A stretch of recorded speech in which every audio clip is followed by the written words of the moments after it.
Alors moi, je suis avec le comédien, danseur, chorégraphe Faridoun Chiwen. Il est là pour nous parler d'une pièce qui s'appelle L'Étoile d'Alger, tirée du roman éponyme du romancier et dramaturge Aziz Chouaki. Et cette Étoile d'Alger, il l'a rêvée, mis en scène, il lui a donné une forme hybride entre la danse, la performance, le théâtre, les mots. Faridoun Chiwen donne corps et verbe à ce magnifique texte, une langue très rythmée, à la fois crue et poétique, que nous allons écouter tous ensemble ce soir. Ma foi, allez, c'est parti. Ça y est, la guerre est finie, la paix est signée. Pour l'Algérie. Des accords qui débouchent sur un cessez-le-feu. L'aboutissement du long combat. De 1954 à 1962. Vous êtes compris.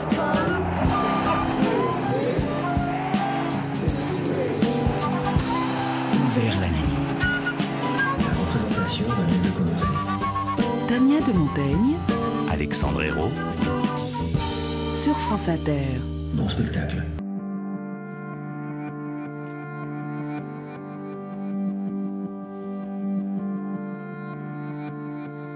Noir et en plein voile couvre la face du ciel. Masque sévère sur les yeux du soleil. Les atours d'Alger ont disparu. Nuages gonflés fiels crachent un ocre. Tant de tremblements de terre. L'horizon aussi a disparu. Cité, mer et soleil. La voiture de Djeloul s'arrête devant le bâtiment C. Moussa descend en bâillant, il claque et reclaque la portière. Puis il se sépare d'un simple geste. 2 ou 3 fois le refrain. Vérifié tout à l'heure. Accrochage à ce sujet avec le bassiste. On parie que c'est 3 fois.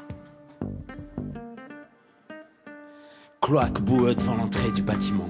Moussa soulève les pans de son pantalon. Slalom souple entre les flaques. Et hop, il en rate une. Les beaux souliers vernis. 750 dinars planches. En maugréant, il sort un petit mouchoir blanc, crache dessus et nettoie les taches. Le hall de l'entrée de l'immeuble est dévasté.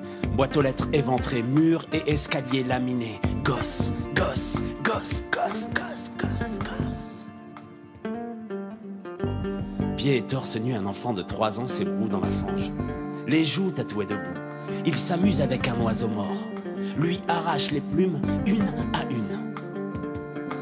Moussa détourne les yeux, l'enjambe.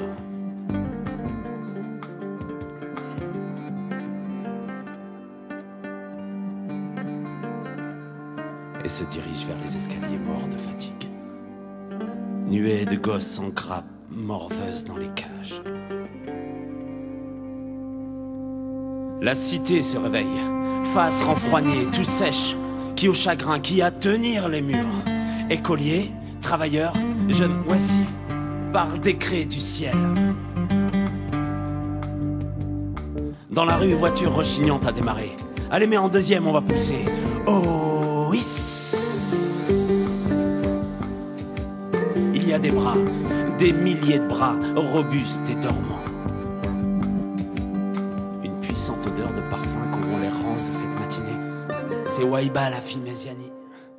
Sacrément roulée, la pépé. Salut, salut. Secrétaire dans une agence de voyage, je crois. Cage 9, escalier F, 5e étage, palier A, numéro 35. Mal de crâne, quelle soirée. Bien payé en tout cas, hein, 20 000 balles. Dont 8 000 pour Bibi. Normal la vedette. C'est pas rien de chanter plus de 5 heures juste avec un petit entraque. Répertoire type de mariage. Tu mets un peu d'algérois au début pour détendre. Puis tu attaques direct au bas-ventre. Le plat de résistance, la chanson kabyle moderne, la spécialité du chef. Il y avait même un journaliste d'Algérie Actualité, grosse moustache. On a pris rendez-vous. Peut-être une interview. Je fais exprès de rentrer au petit matin. Comme ça, c'est mieux. Comme ça, tu tombes de fatigue directe. Comme ça, tu vois un peu moins. 14 personnes à vivre dans 3 pièces.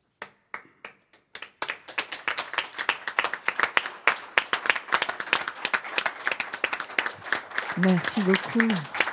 Merci Faridoun Chiwen. Peut-être une réaction de Slimane Zeguidou, vous qui êtes journaliste, plutôt à TV5, donc c'est pas Alger Actualité, vous n'avez pas les grosses moustaches qui vont avec. J'ai écrit quelques papiers dans Alger Actualité il y a plus de 20 ans.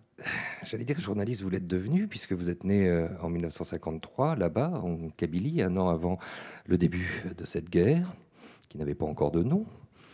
Et que vous avez aujourd'hui publié ce livre, L'Algérie en couleurs, des photographies d'appelés pendant la guerre. On va en parler.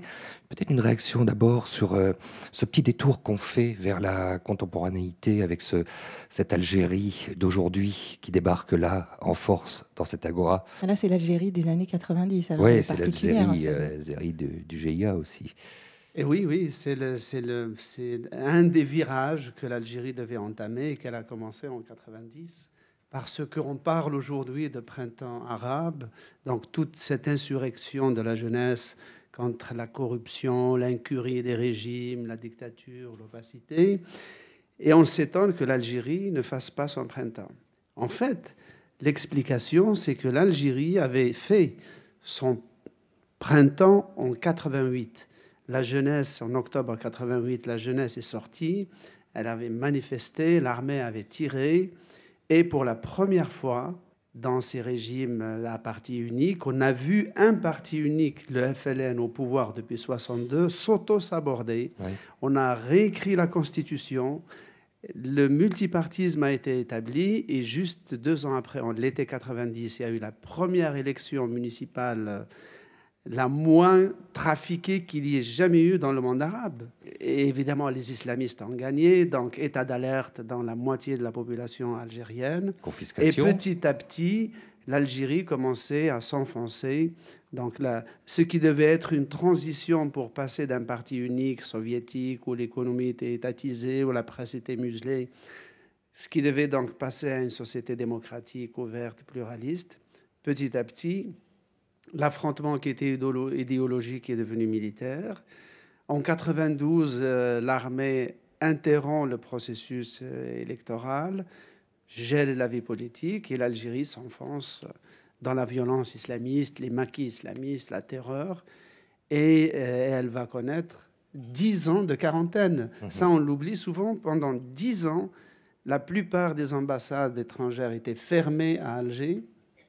Les Algériens qui voulaient des visas devaient immigrer, devaient aller en Tunisie faire des demandes dans les ambassades repliées en Tunisie. Les compagnies aériennes étrangères n'y allaient plus. Bref, c'est 10 ans de solitude et le pays ne s'en est toujours pas remis. Et c'est pour ça, quand j'écoutais tout à l'heure Farid, je sentais un peu les effluves, ce côté un peu sombre et en même temps tonique, pimenté de la vie algéroise. Alors voilà, contextualiser, si on peut dire, le contexte de la pièce de Farid, que je vous laisse présenter maintenant qu'on a dépassé l'effet de surprise, Aurélie Sfez. Farid Dounchiwen vient donc de nous faire un petit extrait, notamment le début de l'Étoile d'Alger, de sa pièce, qui met en scène, qui danse, qu'il raconte. L'Étoile d'Alger, c'est un roman éponyme du romancier et dramaturge Aziz Chouaki. Donc ils se sont rencontrés et ils ont décidé ensemble de créer cette pièce. Vous, Farid, vous êtes danseur, chorégraphe, metteur en scène, comédien. Vous avez fondé en 2002 votre compagnie, la compagnie Farido, et vous explorez plusieurs univers, la poésie, le théâtre, la danse. Vous avez joué avec les grands auteurs, vous avez joué des grands auteurs, Bernard-Marie Coltès, Dario Fo, Robert Schneider, et là, avec cet extrait de l'Étoile d'Alger que l'on vient d'entendre, Farid, vous nous plongez à la rencontre du jeune héros kabyle nommé Moussa. On est dans l'Algérie des années 90, l'Algérie sombre, comme vous venez d'en parler. Moussa vit dans la cité Mer et Soleil, une banlieue d'Alger. Et il a un rêve, ce jeune Moussa, celui de devenir une rockstar de la chanson kabyle moderne et de tutoyer les étoiles dans cette Algérie où le Front islamiste du salut monte sans cesse dans les années 90. Qui est ce Moussa, Farid ? J'ai choisi en fait ce texte d'Aziz Chouaki, l'Étoile d'Alger, pour parler de ce personnage Moussa Massi, qui est en fait une personne, un jeune gars en Algérie qui avait envie qui rêvait à ce moment-là, qui était dans sa bulle et qui avait envie de devenir le Michael Jackson rien que ça, algérien, rien que ça. Et en fait, ce que je trouve intéressant, c'est en fait, ce personnage est un peu, pour moi, quelque chose de très universel. C'est-à-dire, on pourrait retrouver n'importe il est symptomatique de voilà, tous les jeunes de banlieue, je veux dire, qui ont des rêves et qui sont à un moment donné brisés. Là, ça a été brisé par aussi tout ce qui a été rattrapé par le paysage politique là-bas en Algérie dans les années 90, ces années de plomb. Donc, voilà, moi, j'ai l'impression de vivre ça, puisque moi, je viens d'une banlieue, de l'île Sud. Et je disais, voilà, moi aussi j'ai eu des rêves comme ça. Ça n'a rien à voir avec l'Algérie à ce moment-là, mais j'avais l'impression d'être un peu son miroir, son alter ego, quoi. Il y a un effet miroir entre vous. Il y a un effet miroir, et d'autant plus que je suis algérien et que j'avais envie de revenir chez moi. Voilà, donc par le texte d'Aziz Chouaki et par la rencontre aussi de plein de gens autour, voilà, j'ai fait ce spectacle. Alors Farid, vous êtes le dernier d'une fratrie de 11 et vous êtes né donc à Lille, mais 3 de vos frères sont nés là-bas, en Kabylie. Et le pays, vous avez besoin de le danser, de le lire, de le dire. C'est votre manière de vous l'approprier. Est-ce qu'on touche à une histoire et à un territoire mieux avec l'art? Je suis pas sûr, mais en tout cas, c'était mon moyen d'y accéder. Ensuite, c'était une façon aussi de me retrouver, tout simplement, à travers ce spectacle. Et qu'est-ce que vous avez trouvé? J'ai trouvé une Algérie que je connaissais pas, une Algérie avec plein de gens superbes qui ont envie de partager des choses. Et c'est vrai que tout de suite, on se retrouve lié à quelque chose de très très fort, puisque c'est mes origines. Et voilà, donc il y a eu plein de choses qui me traversaient à un moment donné, comme ça, à travers ce spectacle, mais aussi le fait d'avoir été en Algérie et de vivre plein de choses, quoi. Et est-ce que vous y avez retrouvé la France aussi? Le fait de traverser et d'être allé en Algérie, est-ce que ça vous a aussi ramené à des choses qui font que vous êtes double et que vous êtes traversé par deux... Non, c'est pas ça, mais c'est que quand on a une culture qui est double, forcément, une vous ramène à l'autre, peut-être. Mais bien sûr, d'autant plus au niveau du langage. J'ai une grande facilité à parler, puisque tout le monde parle français là-bas. Donc moi-même qui ne parle pas arabe, on voit qu'il y a une grande histoire entre la France et l'Algérie. Vous m'avez dit, quand on a préparé cette émission, je ne me sens pas toujours légitime pour parler de l'Algérie.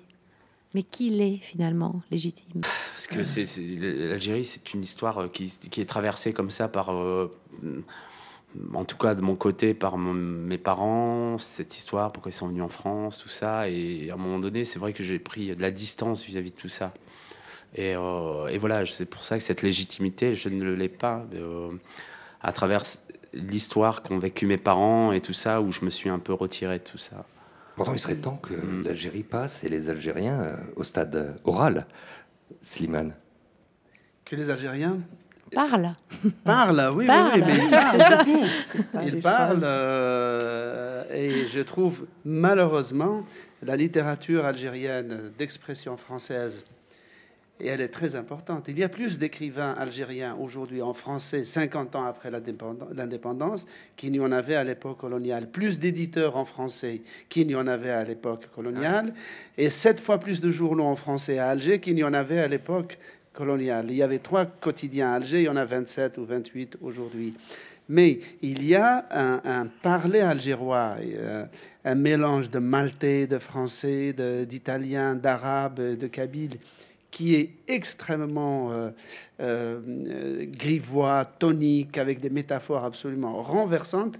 Et malheureusement, c'est un arabe qu'on ne retrouve ni dans le théâtre, ni dans la langue du théâtre, ni dans la langue de la littérature en arabe, et encore moins évidemment en français. Et c'est une vraie souffrance, parce que la gouaille du dialecte algérois, c'est tellement percutant, incisif,